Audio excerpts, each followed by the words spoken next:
여러분 주보를 참고하실 때 여러분 앞에 귀의 소식 전하겠습니다. 우리 교회를 방문하신 모든 분들 예수님 이름으로 환영합니다. 등록 원하시는 분 말씀하시면 저희가 친절하게 도와드리겠습니다. 말씀과 함께 철로 역정 계속 진행 중인데 적극적인 참여 부탁드리고요. 오늘 오이코스 제자반 졸업 예배가 있었죠. 오이코스 리더 헌신 예배가 오후 3시에 있습니다. 오이코스 리더와 부리더 멤버들 또 서리 집사 이상의 재직들은 꼭 참석해 주시기 바라는데요. 짧은 설교와 함께 2023년 교회 방향을 여러분과 함께 나누는 시간도 함께 있습니다. 적극적으로 참여해 주셔서 우리 교회가 어디로 가고 있는지 함께 보고 기도하는 시간 가지려고 합니다. 한가족 통합교육이 3부 예배 후에 2층 로뎀실에서 있습니다. 다음 주에는 한가족 환영식이 있습니다. 한가족 통합 찬양 예배 이후에 재직회가 있고요. 안건은 예결선과 부목사님 청혼건입니다. 끝나고 난 이후에 피택자 교육이 오후 5시에 1층 햇살홀에서 있습니다. 우리 교회가 이제 올해는 특별히 더 교제를 강화하기 위해서 위원회별로 원래회를 하려고 합니다. 그래서 위원회별로 함께 모여서 다음 달 사역도 함께 논하고 또 서로를 위해 기도하고 이런 시간을 가지려고 하니 다음 주에 셋째 주에 꼭 위원회별로 모여주시기를 바랍니다. 임명이 있습니다. 예배장식부와 한가족부, 찬양대와 찬양단 사람 이름이 많아서 간단하게 임명합니다. 연말정산 관련해서 서류가 필요하신 분들은 사무실로 신청해 주시기를 바랍니다. 온라인 헌금 안내 드립니다. 특별히 현장에 나오시는 분은 또 온라인 헌금하는 분이 계신데 종종 성함은 쓰셨는데 그 뒤에 어떤 헌금인지 종류를 안 쓰실 때가 있습니다. 그러다 보면 어떤 일이 생기냐면 11조로 했는데 가끔 감사 헌금에 가서 그것이 될 수가 있습니다. 왜냐하면 이분이 어떤 헌금을 하는지 모르기 때문에 가끔 액수에 따라서 조정하다 보면 그런 일들이 생깁니다. 그래서 어떻게 하시냐면 배덕환 감사헌금, 배덕환 11조 이런 식으로 배덕환 선교헌금 이런 식으로 하면 됩니다. 여러분 그렇다가 다 배덕환을 하시면 안 되고요. 여러분의 성함을 써고 그 뒤에 헌금 제목을 쓰시면 되겠습니다. 왜냐하면 그래야지만 하신 분도 하나님께 드린 건데 마음에 불편함이 없고 또 재정부도 수구해서 이 재정부에서 카운트하는데 괜히 마음에 상처받지 않으니까요. 교회 공동체는 서로 세워가는 공동체입니다. 서로 배려하고 노력해 줄 때 은혜스럽게 진행될 거라 생각하고요. 다짐 카드 우리 12월 25일 주간에 여러분께 나눠드렸는데요. 써서 주신 분들은 지금 담아서 옆에 놨습니다. 그리고 아직 못하신 분들은 교회에 제출해 주시면 저희가 기도 제목 다 다짐까지 정리해서 교역자별로 따로 기도하고 주일마다 이곳에 놓고 함께 기도하려고 합니다. 적극적인 참여 다음 주까지 꼭 해주시길 바랍니다. 병원 협약 안내입니다. 우리 교회가 현재는 과거에는 다보스 병원하고 협약이 되어서 한 10% 정도 진료비에 대해서 우리가 협약을 받아서 혜택을 받았었는데 이번 주에 명주병원과도 협약을 맺었습니다. 그래서 많은 부분에 있어서 10% 정도 우리가 할인을 받게 되고 또 20% 할인되는 부분도 있고 예방접종이나 대상포진 같은 경우는 상황에 따라서 특별하게 우리에게 할인을 해주기로 했습니다. 예컨대 대상포진은 현재 다른 병원 한 15만 원 정도 된다고 하는데 우리 교회에서 가게 되면 10만 원 정도 선에서 맞춰주기로 했고요. 그래서 그런 접종이 있을 때마다 이제 저희와 협의해서 여러분 앞에 이 주보 광고에서 어떤 것은 어떻게 나갑니다. 이렇게 여러분에게 안내 드리도록 하겠습니다. 참고로 그러면 우리 교인을 증명해야 되지 않겠습니까? 예전엔 서류를 다보스 병원은 현재도 서류를 가져가야 되는데 명주병원은 그냥 우리 스마트 요람 스마트폰에 있는 이 교적부를 보여주면 그것 자체로 확인이 되는 거고 한 번 보여주면 그 다음번에는 안 보여줘도 될 수 있을 만큼 등록이 됩니다. 또 하나 제가 부탁을 드렸습니다. 우리 교인인데 남편이나 아이들이 교회 안 다니는 경우도 가족이니까 혜택을 주십시오 해서 성도의 가족까지 혜택을 주기로 했습니다. 그리고 여러분 잘 기억하시고 명주병원 어떤 내용인지 우리 홈페이지 들어오시면 또 1층 게시판에 보시면 자세하게 설명이 되어 있습니다. 예방접종 관련된 부분들은 상시 업데이트 될 때마다 여러분에게 안내해 드리도록 하겠습니다. 그리고 마지막 광고인데요. 우리 주보에는 안 나와 있습니다. 왜냐하면 어제 장례가 생길 뻔한 일이 생겼습니다. 그래서 장례가 생기면 교역자 수련회를 못 갈 것 같다 해서 교역자 수련회를 뺐습니다. 근데 감사하게도 약간 호전이 되셔서 교역자 수련회를 9일부터 다녀오려고 합니다.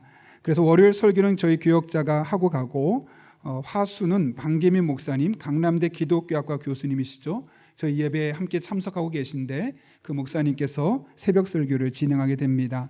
아무쪼록 교역자 수련을 통해서 올 한 해 계획을 함께 잘 논의하고 또 방향을 잘 설립할 수 있도록 기도해 주시기를 부탁드립니다. 더 자세한 광고는 주보를 참고해 주시고 제가 기도하고 하나님 말씀 나누겠습니다. 거룩하신 아버지 하나님, 오늘 예배의 자리에 불러주시고 말씀 들을 수 있는 은혜 주신 것 감사합니다. 말씀 듣는 이 시간 성령 충만하게 하시고 주시는 말씀이 내게 주시는 말씀을 들려지는 복된 시간 되게 하여 주옵소서. 예수님의 이름으로 기도하옵나이다. 아멘. 우리 한번 앞뒤 좌우에 있는 분에게 손 이렇게 하면서, 이거 아닙니다, 이렇게 샬롬 하고 인사하겠습니다.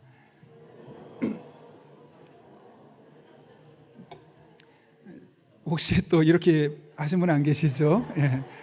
샬롬입니다. 샬롬은 당신에게 평화가 있기를 이라는 히브리어입니다.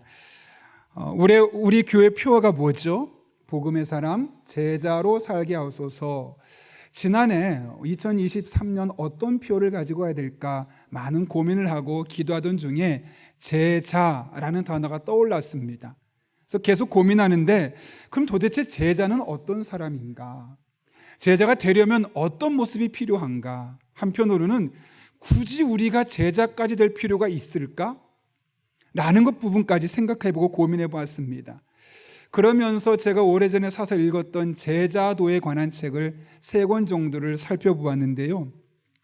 오래전에 읽을 때도 큰 충격을 안겨주었지만 담임 목사가 되어 읽으니 더 큰 울림으로 다가오는 내용을 여러분과 한 번 더 나누려고 합니다. 아르헨티나의 후안 카를로스 오르티즈라는 목사님이 계십니다. 그분이 쓴 제자입니까? 라는 책이 있는데요. 그 책에 보게 되면 그가 부에노스아이레스 교회에 부임하게 되었을 때 성도 숫자가 184명이었다고 합니다. 그런데 2년 동안 열심히 적극적으로 전도하고 시스템을 갖추고 성도 앞에 서면서 2년 동안 약 600명으로, 그러니까 한 3배 정도 성장하게 되었던 것이죠. 그렇게 교회가 성장하다 보니까 이곳저곳에서 부르면서 강사로 되게 되고, 또 한편으로는 노회에서도 주목해보는 교회가 될 수 있었습니다. 그런데 잠깐 열심히 2년 동안 사역하다 잠깐 마음을 돌아보고 뒤를 돌아보니 뭔가 깨름칙한 겁니다. 이대로 가다간 왠지 교회가 한순간에 다 무너져 버릴 것 같다라는 그런 불안감이 생기게 된 것이죠. 그래서 모든 사역을 내려놓기로 결단합니다. 당회를 소집하고 당회원들에게 부탁했습니다. 제가 당분간 기도를 하고 와야겠습니다 하고 허락을 받고 한적한 곳에 가서 기도와 묵상에 전념했습니다. 그때 성령께서 이런 마음을 주셨다고 합니다. 너는 코카콜라 회사가 코카콜라를 파는 것처럼 리더스 다이제스트사가 잡지를 파는 것과 똑같은 방법으로 지금 복음을 전하고 있다. 도대체 내가 하고 있는 일들 가운데 나의 손길을 찾아볼 수 있겠니? 하나님과 상관없는 일들을 했다는 거죠. 근데 그럼에도 불구하고 교회는 무려 3배나 성장하게 되었던 겁니다. 그런데 아무 말도 할 수 없더랍니다. 그때 다시 이런 마음을 주십니다.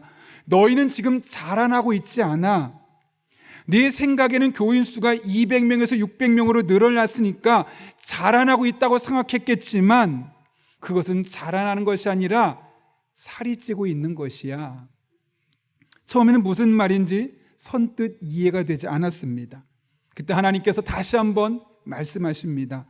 너는 교인을 400명 더 확보했을 뿐이야. 누구도 자라나지 않고 있고 그대로 신앙이 머물러 있어.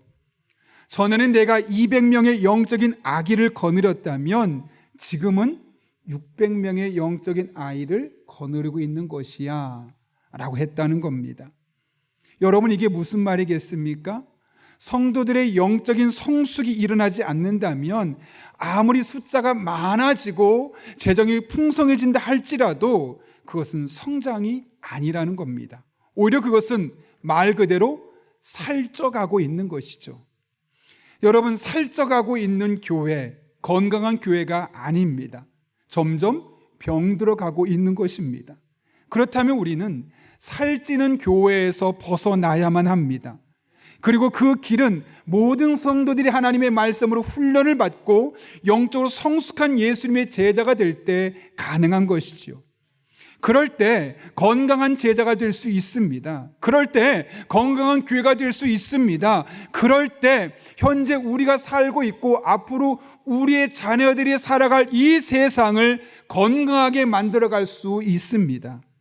그래서 우리는 건강한 그리스도인으로, 건강한 주님의 제자로 먼저 세워져야만 하는 것이지요. 오늘 본문은 예수님께서 예수님의 제자가 되는 것이 무엇인지에 대해서 말씀하신 이야기입니다. 본문은 먼저 어떤 배경에서, 어떤 상황에서 이런 말씀을 하셨는지 이야기하는데요, 25절 보면 이렇게 기록되어 있죠. 수많은 무리가 함께 갈새 예수께서 돌이키사 이르시되. 오늘은 14장을 읽었고 바로 앞에 있는 13장 22절을 보게 되면 예수님은 여러 마을을 돌아다니시다가 이제 예루살렘으로 여행을 떠나게 되는데 그 길에 뒤에 수많은 사람이 예수님을 따라오는 겁니다. 오늘 본문처럼 수많은 무리가 함께 가고 있었다는 것이죠. 근데 길을 가던 예수님께서 갑자기 뒤를 돌아보더니 그 무리에게 말씀하십니다. 어떤 말씀이냐? 오늘 본문 26절 말씀인데요. 물은 내게 오는 자가 자기 부모와 처자와 형제와 자매와 더욱이 자기 목숨까지 미워하지 아니하면 능히 내 제자가 되지 못하고. 이게 무슨 말이겠습니까? 제자 삼기 위해서 하신 말씀이라는 거죠. 지금 예수님을 따라하고 있는 수많은 사람들은 다 무리에 불과한데 그 무리가 제자가 되기 위해서 하신 말씀이 오늘 본문의 말씀이라는 겁니다. 이 사실은 27절과 33절에서 두 번 더 강조하는 것을 통해 볼 수 있습니다. 27절 끝부분 어떻게 말합니까? 능히 내 제자가 되지 못하리라. 33절도 능히 내 제자가 되지 못하리라. 이렇게 무려 세 번에 걸쳐서 예수님께서는 수많은 무리들이 제자가 되기를 바라는 마음을 담아서 하나님의 말씀을 전하고 있는 겁니다. 여러분, 그렇다면 도대체 무리와 제자가 어떤 차이가 있길래 그 수많은 무리들이 제자가 되기를 원하셨던 것일까요? 무리는 말 그대로 때 혹은 대중이라는 말로 표현되죠. 그럼 이 당시 예수님을 따라왔던 수많은 무리들은 도대체 어떤 사람이었을까요? 이들은 예수님이 병든 사람을 고치고 오병이의 기적을 행하고 귀신 들린 사람을 멀쩡하게 회복시키는 그 모습, 또 당시에 수많은 석학들보다 훨씬 지혜롭고 뛰어난 언변으로 사람을 설득하는 그 모습을 보며 도대체 저분은 누구일까? 그 궁금증에 따라 나섰던 팬과 같은 사람입니다. 예수님에 대한 호기심 때문에 예수님을 따라왔던, 예컨대 연예인이 무대를 갖게 되면 그를 보기 위해서 모여드는 수많은 팬처럼 수많은 무리는 그렇게 예수님을 따라오게 되었다는 겁니다. 그렇다면 제자들은 어떨까요? 제자는 헬라어로 마데테스라는 단어를 쓰는데 배우는 자, 따르는 자라는 의미를 갖고 있습니다. 좀 더 구체적으로 말하면 스승에게 가르침을 받고 또 스승에게 훈련을 받고 스승의 삶을 고스란히 따라가려고 몸부림치는 사람, 스승의 추종자를 일컬어 우리는 제자라고 부르는 것이죠. 그래서 한 신학자는 말합니다. 우리가 예수님의 제자가 된다는 것은 곧 우리가 작은 예수로 사는 것을 결단하는 것이다. 예수님의 생각과 예수님의 행동을 따라 살려는 사람이 곧 제자라는 것이죠. 중요한 것은 예수님께서는 우리가 무리로에 머물러 있지 않기를 원하셨다는 겁니다. 우리가 무리를 넘어서서 제자가 되기를 원하셨다는 것이죠. 여러분, 예수님께서 이 땅에 계실 동안 남겨놓으신 것이 있으십니까? 아무것도 남겨놓지 않습니다. 재산이 있었습니까? 집이 있었습니까? 아무것도 없었습니다. 그럼에도 불구하고 예수님께서 남겨놓으신 딱 한 가지를 찾는다면 제자들이었습니다. 예수님은 한평생 제자를 세우는 일에 매진했고 예수님이 세상을 떠나고 난 이후에 아무것도 남긴 것이 없었지만 유일하게 한 가지, 제자들, 잘 훈련된 제자들, 예수님의 삶을 똑같이 따라갈 수 있는 그 제자들을 유산으로 남겨놓으셨던 겁니다. 오죽하면 이 땅에서 마지막 시간을 보내는 그 순간에도 마태복음 28장 말씀을 통해 이렇게 말씀합니다. 너희는 가서 모든 민족을 제자로 삼아. 여기 보면 너희는 특별한 사람들, 유능한 사람들, 똑똑한 사람들, 인정받는 사람들, 혹은 백인들, 혹은 황인들, 이런 사람들에게만 복음을 전하라라고 말하지 않습니다. 모든 민족을 제자로 삼으라고 말씀하셨습니다. 예수님의 꿈은 남녀노소, 빈부, 귀천에 상관없이 모든 사람이 무리가 아니라 예수님의 제자가 되는 것이었다는 것이죠. 예수님에 대해서 아는 사람, 예수님에 대해서 배우는 사람이 아니라 예수님을 배우고 예수님의 삶을 배우고 예수님처럼 살아가려 하는 사람을 만들고 세우는 것이 바로 예수님께서 이 땅에서 가졌던 꿈이었다는 겁니다. 여러분, 이것이 예수님의 꿈이라면 우리 또한 예수님의 제자가 되어야만 합니다. 더 이상 무리에 머물러 있어서는 안 됩니다. 어린아이의 일을 버리고 성숙한 제자의 삶을 향해 날마다 걸어 나가야만 합니다. 그리고 모든 사람이 예수님의 제자가 될 수 있도록 우리가 먼저 삶의 본을 보이고 그들에게 예수님을 전하고 우리가 믿는 도를 가르칠 수 있어야 하는 것이죠. 바라기는 2023년에는 무리가 수많은 무리 중에 한 사람이 아니라 예수님의 제자로 우뚝 세워지는 저와 여러분 한 분 한 분 될 수 있기를 예수님의 이름으로 축원합니다. 그런가 하면 이어지는 말씀은 그러면 어떻게 하면 예수님의 제자가 될 수 있을 것인가에 대한 문제를 우리에게 다루고 있습니다. 오늘 본문에서는 크게 세 가지로 말하는데요. 첫 번째로는 가족과 자기 자신까지도 미워할 수 있어야 된다고 말합니다. 여러분 26절 말씀 한번 읽어보겠습니다. 시작. 무릇 내게 오는 자가 자기 부모와 처자와 형제와 자매와 더욱이 자기 목숨까지 미워하지 아니하면 능히 내 제자가 되지 못하고. 아멘. 사실 26절 말씀은 예수 믿지 않는 사람들의 마음을 불편하게 했던 이야기고 우리 기독교에 대해서 수많은 오해를 자아냈던 이야기입니다. 예수 믿는 사람은 가족을 중요하게 생각하지 않아 예수 믿는 사람은 조상도 없어라는 오해를 만들어냈던 그 표현이 바로 이 26절 말씀이죠. 그것은 이 본문의 말씀을 제대로 알지 못했기 때문에 그렇습니다. 오늘 본문에서 자기 목숨까지 미워하지 아니하면으로 되어 있는데 원래 미워하다 이 표현이 히브리어 헬라어로는 미세이라는 단어입니다. 이것은 미워하는 것이 아니라 덜 사랑하다라는 의미를 갖고 있습니다. 이것을 일부러 강조하기 위해서 미워하다라는 표현으로 바꿔 쓰게 된 것이죠. 그런 맥락에서 제자의 삶은 내 인생에서 하나님보다 더 사랑하는 것들이 없도록 하는 것, 내 인생에서 하나님보다 더 사랑하는 것들을 점점 줄여가는 것, 그것이 바로 제자의 삶임을 말씀하고 있는 것이죠. 예를 들면 주일에 등산이나 취미 활동을 하기 위해서 또는 오후 활동을 하기 위해서 온라인으로 예배를 드린다든지 다른 이유가 아니라 그냥 내가 주일에 취미 활동 더 하고 싶어서 혹은 주일에 내가 오후를 조금 더 활용하고 싶어서 온라인 예배를 드린다는 것은 잘못된 것 아니겠습니까? 수입원을 늘리기 위해서 주일 예배를 포기한다든지 혹은 나를 위한 일에는 아낌없이 투자하지만 하나님을 위한 일에는 물질이나 시간을 활용에 대해서 인색한 것, 즉 하나님을 덜 사랑하게 하는 것들을 점점 줄여가는 것, 이것이 바로 우리 그리스도인, 특별히 예수님의 제자로서 우리가 추구해야 할 삶의 모습이라는 것이죠. 여러분 잘 보십시오. 이런 활동들의 중심에는 늘 누가 있습니까? 내가 있습니다. 나를 위해서, 내가 원하니까 이 중심에 내가 있는 것이죠. 그렇다면 그것이 무엇이든 간에 하나님보다 자신을 더 사랑하게 하는 것이요 주님의 제자로서 마땅히 바꿔야만 하는 삶의 태도입니다. 주님의 제자가 되길 사모했던 사도 바울의 고백을 기억합니까? 빌립보서 3장 7절부터 9절까지의 말씀인데요, 세 번역으로 한번 읽어볼까요?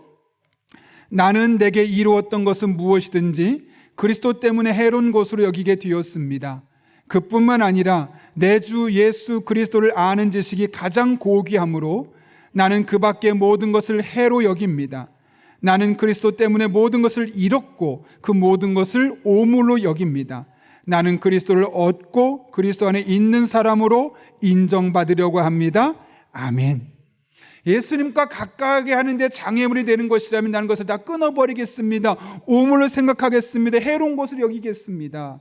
이런 믿음의 고백이 사도 바울의 고백이었던 것이죠.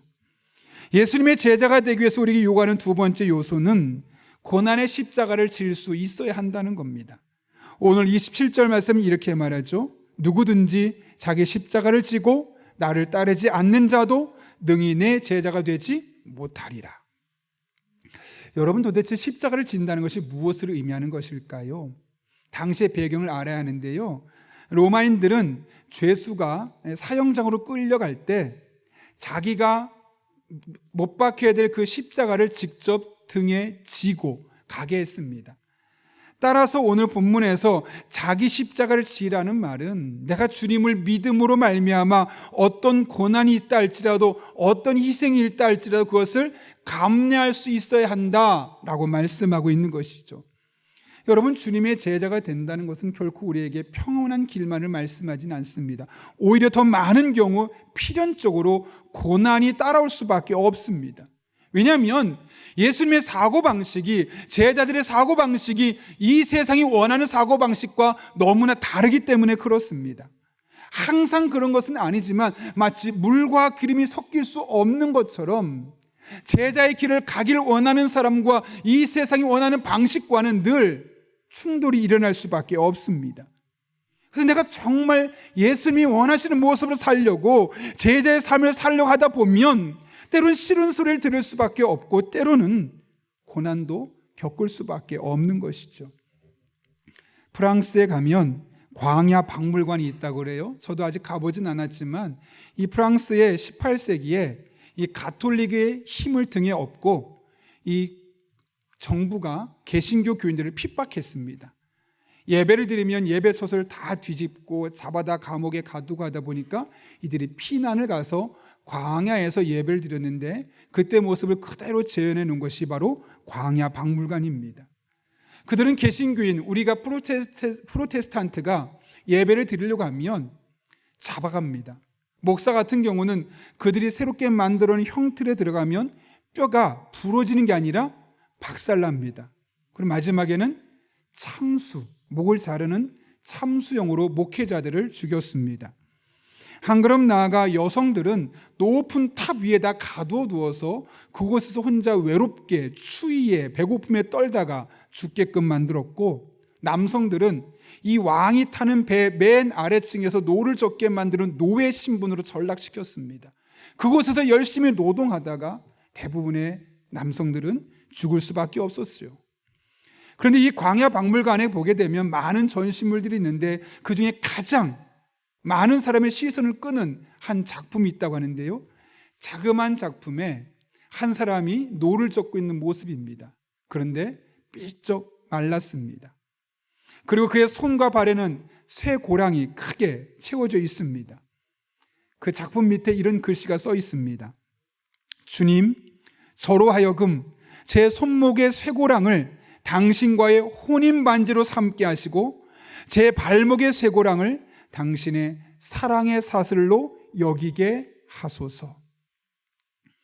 예수님의 제자로서 살다가 이런 고난을 겪게 되었는데 하나님을 원망하고 자신의 신세를 한탄하는 것이 아니라, 주님, 이 고난의 길을 제가 묵묵히 걸어가겠습니다. 그러니 저의 손에 있는 이 쇠고랑이 주님과 저의 결혼 반지로 저에게 느껴지게 해주시고, 저의 말복을 묶어서 옴딱달싹 못하게 하는 이 쇠고랑은 하나님의 사랑의 사슬로 제가 느껴지게 해주십시오. 그렇게 고난의 시간을 인내하며 견뎠던 모습을 그곳에 전시해 놓고 있는 것이죠. 우리가 예수님의 제대로 살기를 원한다면 세 번째로 우리의 소유까지도 버릴 수 있는 용기가 필요합니다. 오늘 예수님께서 33절에서 이렇게 말씀하셨습니다. 이와 같이 너희 중에 누구든지 자기의 모든 소유를 버리지 아니하면 능히 내 제자가 되지 못하리라. 정말 제자가 되려면 내 소유를 포기할 수 있어야 한다는 거죠. 여기 버리다라는 단어가 아포타스라는 단어인데 포기하는 겁니다. 재정과 나를 분리시키는 겁니다. 내 것이 아닙니다라는 그런 믿음의 고백을 가지고 나아가야 한다는 것이죠. 이게 무슨 말이겠습니까? 모든 소유를 버리다, 이 말은 사실 과장법이긴 하지만 그만큼 나의 소유가, 내가 갖고 누리고 있는 이것들이 제자가 될 수 있게 만들기도 하고 제자로 가는 길에 장애물이 된다는 사실, 우리가 분명히 말씀하고 있는 것이죠. 여러분, 어릴 적에 혹시 땅 따먹기 해본 적 있으십니까? 좀 젊은 분들은 모르겠지만 좀 40대 이상 되신 분들은 웬만큼 아실 겁니다. 땅에 금을 그려놓고 병뚜껑으로 손을 쳐서 땅을 따면 내 땅이라고, 마치 진짜 그만큼 땅을 가진 것 마냥 얼마나 기뻐했습니까? 그러다가 상대편이 내 땅을 조금이라도 따먹기 시작하면 그때부터 마음이 불편하죠. 내 땅을 진짜 뺏긴 것처럼. 그렇게 재밌게 땅 따먹기 하다가 저녁 시간이 되면 어떻게 하던가요? 해가 뉘엿뉘엿질 때가 되면 아무렇지도 않게 집으로 돌아갑니다. 아니, 분명히 조금까지 내 땅이었는데 그 땅을 내 땅이라고 말하지 않고 아무렇지 않게 그냥 가는 겁니다. 여러분, 이 세상에서 우리가 갖고 있는 소유가 바로 그런 거 아니겠습니까? 이 땅에 살아가는 동안 잠깐 갖고 있는 땅 따먹기 그 이상도 이하도 사실은 아닙니다.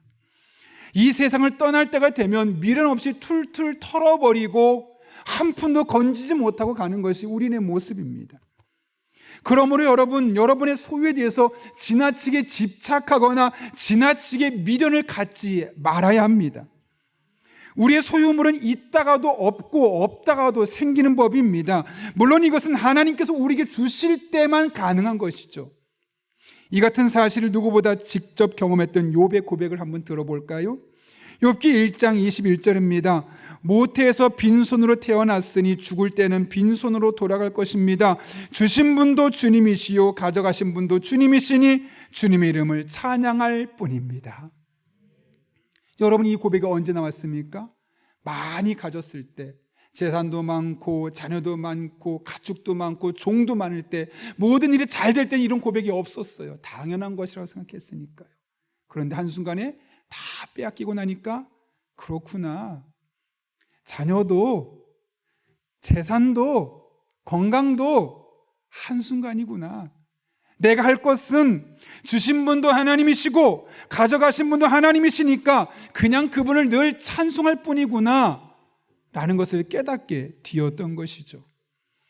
여러분, 예수님을 따라가는 제자의 삶에 대해 세 가지를 말씀하셨죠. 첫 번째는 가족과 자신보다 예수님을 더 사랑하라는 것. 예수님을 따르기 때문에 고난의 십자가를 달게 지고 갈 수 있어야 된다는 것. 예수님을 더 사랑하기 때문에 자신의 모든 소유까지 버릴 수 있는 용기를 가질 수 있어야 한다는 것. 그러면서 계속 이어지는 34절 말씀에서는 소금에게는 짠맛이 소금의 본질인 것처럼 예수님의 제자라면 이 세 가지 모습을 반드시 가지고 있어야만 한다라고 말씀하는 겁니다. 그렇다면 이 셋 중에 하나만이라도 걸림돌이 되게 된다면 나는 주님 앞에 온전한 제자로서의 삶을 살 수 없고 여전히 무리의 삶에 머물 수밖에 없음을 말씀하고 있는 것이죠. 어떤 분들은 이런 이야기를 들으면 부담감부터 받습니다. 목사님, 저는 정말 제자가 그런 것이라면 제자까지는 어렵고 그냥 부담 가지 않는 선에서 적당하게 신앙생활 하겠습니다 라고 말씀하시는 분도 있습니다. 속으로. 여러분, 오해하지 마십시오. 제자가 된다는 것은 때로는 이처럼 내 모든 것을 포기하고 때로는 생명까지 포기하고 날마다 고난이 점철된 삶을 살아가고 내 모든 재산까지 하나님을 위해서 다 드릴 수 있습니다라는 그런 결정적인 순간에도 이룰 수 있긴 하지만 사실 더 많은 시간은 그런 것보다는 우리의 일상 속에서 예수님을 사랑하며 주님께서 원하시는 모습을 이루기 위해서 한 걸음 한 걸음 살아가는 모습을 통해 드러나게 되어 있습니다. 제가 지난주 월요일에 아내와 함께 중고 서점에 가서 책을 한 6권 정도 사왔는데요, 그 중에 하나가 이찬수 목사님이 쓰신 내가 어찌 너를 버리겠느냐라는 호세아 강의 설교집을 샀습니다. 그 책을 읽다 보니 한 장로님의 이야기가 소개되어 있더라고요. 하나는 목사님이 장로님 부부와 함께 이야기를 하는데 권사님이 이런 이야기를 하더랍니다. 목사님, 사실 우리 부부는 성격이 너무너무 달라서 신혼 때부터 힘들었습니다. 얼마나 남편이 고지식한지 말로 다 할 수 없습니다. 혹여라도 잠깐 서로 갈등이 있으면 이 남편이 며칠이 지나도 한마디도 안 합니다. 물론 들어보니까 그 당시에 장로님이 그렇게 이야기했던 이유를 알겠어요. 감정이 상했을 때 말하면 혹시나 말로 실수할까 봐 일부러 말을 안 했다고 하지만, 그런 속내를 모르는 아내 입장에서는 도대체 일주일 내내 얼마나 꿍하면 말을 한마디도 안 할까, 너무너무 힘들었다는 거예요. 그런데 그런 장로님이 어느 날 확 달라진 겁니다. 정확하게 기억은 안 나지만 어느 날 아침 둘이 다투고 이제 남편이 회사를 가는데 딱 뒷모습을 보면 이거 일주일짜리다. 일주일 동안 아무 말도 안 하겠구나. 들어와도 밥 먹고 집에 출근해도 아무 말도 안 하고 가겠구나. 딱 감이 오더랍니다. 그동안 살아온 세월이 있어서. 그런데 신기하게 그날 딱 끝나고 오자마자 장로님이, 그땐 장로가 아니었죠, 오히려 먼저 말을 걸고 여보, 아침에 내가 미안했어 라고 말하는 겁니다. 도대체 무슨 일이 있었길래 이런 일이 있을까 알고 봤더니, 이 남편이 원래 결혼하기 전부터 꼭 점심을 먹고 나면 일을 시작하기 전에 잠깐이라도 성경을 보는 습관이 있었다는 거예요. 그런데 그날 그렇게 다투고 나서 회사에 가서 점심을 먹고 성경을 잠깐 읽으려고 폈는데 마침 그때 펼쳐진 말씀이 에베소서 4장 16절 말씀이에요. 분을 내어도 죄를 짓지 말며 해가 지도록 분을 품지 말고. 싸울 수밖에 없겠지만 죄는 짓지 말고 그날 끝나야 되는 거구나 깨달은 겁니다. 그러면서 내가 그동안 나름대로 아내를 배려했던 것이 잘못된 것이었구나. 내가 아무리 화가 나도 예수님을 제대로 믿는 사람이라면 이렇게 며칠씩 말을 하지 않는 것이 옳은 일이 아니구나 라는 것을 깨달은 것이죠. 근데 여러분, 깨달았다고 금방 사람이 행동이 바뀌어지던가요? 막 쉽지 않은 거예요. 아침에 화가 나, 아침에 싸웠던 게 자꾸 생각이 나니까 머리로는 알겠는데 감정적으로 추스려지지가 않는 겁니다. 계속 마음을 다스리면서 그래, 내가 정말 예수님을 잘 믿는 사람이라면, 이렇게 수십 년 동안 교회 다니면서 내가 예수 믿는 사람이라는 말에 부끄럽지 않으려면 이렇게 살면 안 되겠다 하고 마음을 결단하게 되죠. 화난 감정을 누르고 아내에게 다가서서 내가 예수님을 제대로 믿는 사람답게, 제자답게 먼저 이야기하자. 그리고 사과까지 하게 되었다는 것이죠. 여러분이 이 모든 일의 이면에 어떤 일이 있었기 때문에 가능합니까? 내가 예수님을 잘 믿는 사람이 되려면, 내가 정말 오랜 세월 동안 교회를 다니고 예수님의 제자라면 이런 삶을 살면 안 되지라는 마음이 그의 맘에 찾아왔기 때문에 하나님 말씀 앞에 자신을 꺾어내고 그렇게 결단할 수 있었던 것이죠. 말씀을 마치며 여러분에게 한 가지 묻겠습니다. 여러분의 현재 믿음 상태를 바라보면 여러분은 무리에 속해 있습니까? 제자에 속해 있습니까? 세 번째 이야기 할까요? 무리에서 제자로 가고 있습니까? 아직 여러분이 혹여라도 무리 쪽에 조금 더 가깝다면 무리해서라도 주님의 제자가 되기를 힘쓰십시오. 그리고 내가 조금 더 제자의 삶에 가까워져 있다면 이제 일상에서의 제자의 삶을 넘어서서 더 많은 것을 요구할 때 더 많은 것을 포기할 수 있는 더 좋은 제자가 될 수 있기를 바랍니다. 하나님께서 원하시는 것이기 때문에 반드시 그렇게 이루어 주실 것입니다. 그리고 무엇보다 제자가 아니고서는 경험할 수 없는 그 영적인 만족과 기쁨을 여러분의 삶을 통해 경험하게 될 것입니다. 이 한 해 주님의 제자로 세워져서 주님의 제자만 경험할 수 있는 은혜와 행복을 다 경험하는 여러분 한 분 한 분 될 수 있기를 예수님의 이름으로 축원합니다. 우리 함께 기도하겠습니다. 이 시간 기도할 때 한 1분 정도입니다. 주님 앞에 이렇게 기도하겠습니다. 주님, 저는 아직 무리에 조금 더 가깝습니다. 제자의 삶을 살기를 원합니다.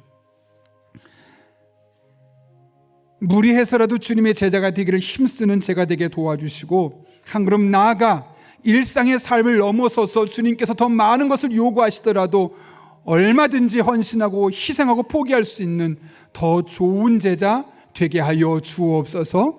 그래서 제자만 경험할 수 있는 하나님의 은혜가 나에게 임하게 하여 주옵소서. 이런 마음으로 한 1분 정도입니다. 하나님의 은혜를 구하며 함께 기도하겠습니다. 거룩하신 아버지 하나님, 오늘도 우리를 불러주시고 하나님 앞에 서게 하신 은혜 감사합니다. 하나님을 바라봅니다. 찬양합니다. 의지합니다. 우리들을 붙잡아 주셔서 무리 안에 머물지 않게 하시고 무리의 알을 깨고 나와 제자의 삶으로 나아갈 수 있는 하나님의 사람들 되게 하여 주옵소서. 특별히 그런 가운데 무리에서는 경험할 수 없는, 제자만 경험할 수 있는 하나님의 놀라운 은총들이 우리들의 삶에 경험되게 도와주셔서 그 하나님의 은혜를 더욱더 사모함이 되게 도와주시고 그 제자의 삶에 더욱더 머물게 도와주시고, 그렇게 하나님과 영적으로 소통하며 호흡하며 우리에게 주어진 남은 한평생을 행복과 은혜로 고백하며 살아갈 수 있는 믿음의 사람들 되게 하여 주옵소서. 그리고 우리 성도들에게 복을 더하시고 우리 성도들의 삶이 하나님 안에 놀라운 은총을 날마다 경험하는 삶 되게 하여 주옵소서. 주님만을 바라보기 원하오니 의지하기 원하오니 거룩하신 아버지 하나님, 은혜와 능력으로 우리 성도들의 삶에 복의 복을 더하여 주옵소서. 은혜로 능력으로 역사하여 주옵소서. 거룩하신 아버지 하나님, 2023년을 시작하며 복음의 사람, 주님의 제자로 살게 하소서라는 표어를 가지고 우리 용인영락교회가 나아갑니다. 교회만의 표어가 아니라 우리 성도 한 사람 한 사람의 1년의 신앙의 목표가 되게 하여 주옵소서. 그래서 무리는 경험할 수 없는, 제자만 경험할 수 있는 하나님의 사랑과 은혜와 행복과 축복을 경험할 수 있는 복된 한 해 되게 하여 주옵소서. 예수님의 이름으로 기도하옵나이다. 아멘.